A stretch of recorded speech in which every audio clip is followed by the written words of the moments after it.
Welcome back to Gamescom Studio. Dream Cycle is a psychedelic adventure where players can slash, shoot, and loot their way through 10,000 very mysterious and crazy worlds. We've seen the brand new trailer, and I'll be honest, it left me with a lot of questions. So to hopefully fill in some of those gaps is the game's creator, Toby Gard. Toby, welcome to the show. Hello there. Hello. So already in this one trailer alone, we see platforming, we see melee combat, there's a gun, a bow and arrow, psychedelic landscapes. What is this game? Well, so the Dream Cycle is basically it's I feel like basically I've been kind of trying to make the same game for the last 30 years, but it's basically another attempt to try and capture that experience of going into like the mysterious unknown of the world, right? And part of that is the scale of it, right? And not knowing what you're going to find around the next corner. So it's truly a game of exploration and discovery. So before we dive into the actual gameplay, I'd love to know more about our main character. Is it Morgan Carter? Yeah, Morgan Carter, exactly. Yep. And then so the game is based obviously on the Dream Cycle stories of, or inspired by the Dream Cycle stories of Lara Croft.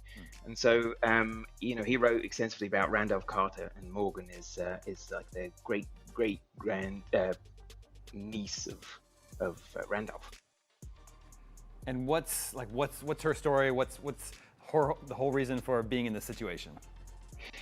So in the kind of Dream Cycle stories that Lovecraft talked about, he basically was envisioning the situation where there's the dream worlds that we kind of visit or glimpse in our dreams are real places, right? And so in the game, Randolph is the first person who ever returned to the waking world with physical objects brought back from the dream realms that we see that we collectively visit in our dreams.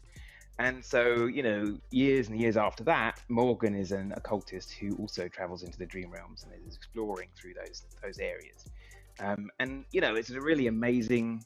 The Dream Cycle worlds that Lovecraft came up with are really, really cool because they kind of have this endless quality to them.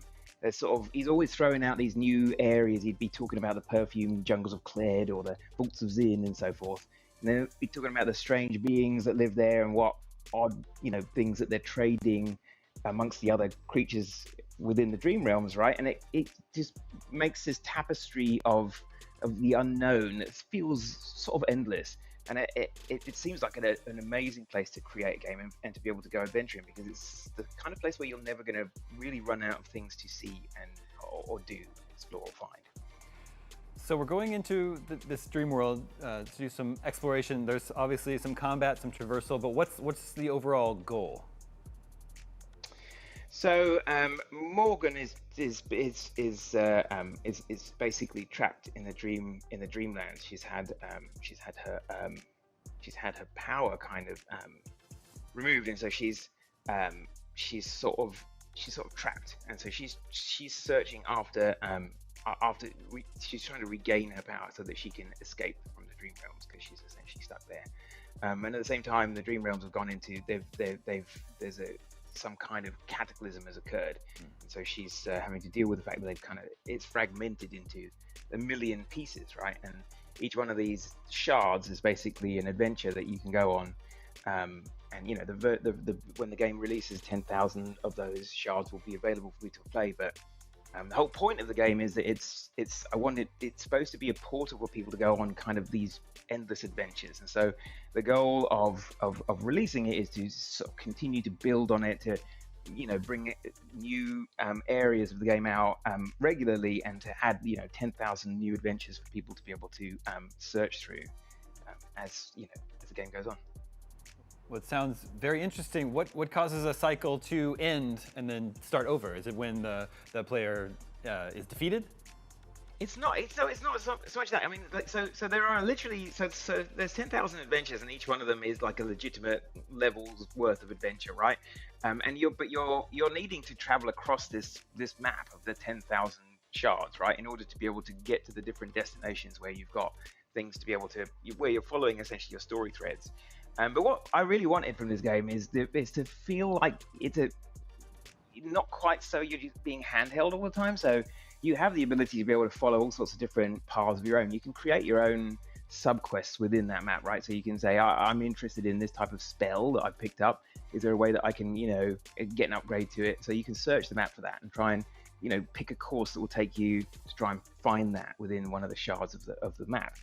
Or upgrades or different story threads. Each of the story threads that you follow can also give you different types of rewards and so forth, and give you backstory and move the plot forward. So it's just a very large space for people to be able to get that feeling of genuine exploration that is very rare in games, because games tend to be very manicured, right? Like there's a Disneyland feeling to a lot of games, because they're an artist's impression of what it would be like to explore a real place.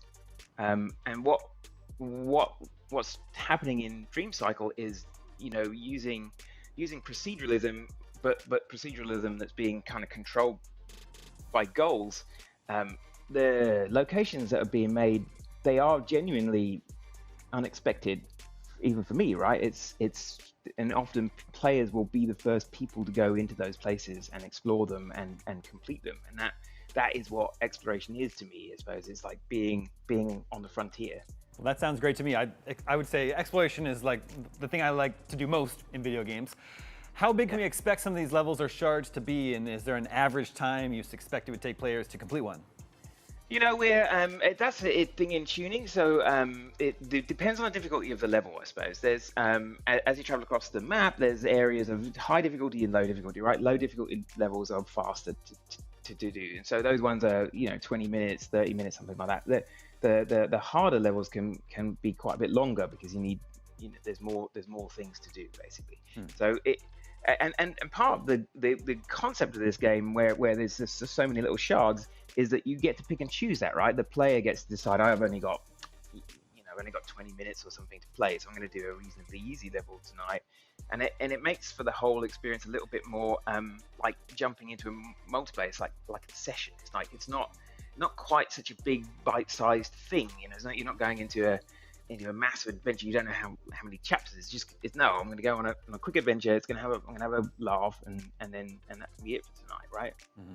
And are you finding items or gaining new abilities that you'll be able to carry on to other shards? Yeah, absolutely. Yeah, you're constantly upgrading your character and finding new abilities and finding new weapons, and then new perks. It's obviously, you've got the whole upgrade system, and she's got access to a whole bunch of different skills and abilities that you and the perks to be able to upgrade them, so that you can kind of hone your version of Morgan to play the way you want to play. So do you expect once players start trying out these shards that they'll be able to map out like the correct path through them, like a Mega Man game, or do you think it's a little bit more open than that? Well, it's totally open. I mean, that's the point. And like, if you go the most direct route, then you'll see what other people have seen. If you stray off to the side, then you'll find places that perhaps no one's been to before. It's literally a game for explorers. And there's not a lot of games out there I'm a massive explorer for games, so No Man's Sky is one of the only ones to me that really gives me that feeling of, oh my god, I'm in a completely new place and no one's been here before, and it's really cool. And that's something that I want that experience in an adventure game, I guess, and that's not something that I've seen before, and that's what that's what Dream Cycle's trying to be. So you're launching into early access. What kinds of content can players expect when they dive in? So early access is, we really need a lot of feedback. Or I need a lot of feedback on how to make sure that these 10,000 levels have enough stuff going on in them for that chunk to be the right amount for the template for the ongoing updates, right? Because the 10,000 is just the first map piece out of 100 potential map pieces that could be released. Each map piece being kind of a new type of area, right? A new biome, or whatever you might call it, a new story thing. And so we kind of, the early access is because no one's really made a game like this before, and it's kind of very difficult to test something of that scale as well.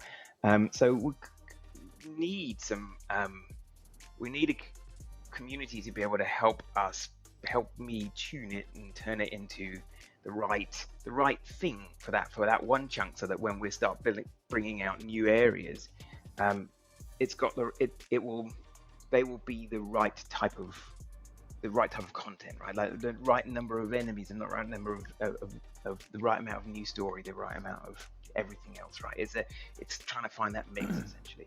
Well, Dream Cycle seems absolutely wild, very ambitious. I honestly can't wait to dive in and see what you've created. Luckily, we won't have to wait long. Yeah. Dream Cycle enters early access on September 7th on Steam.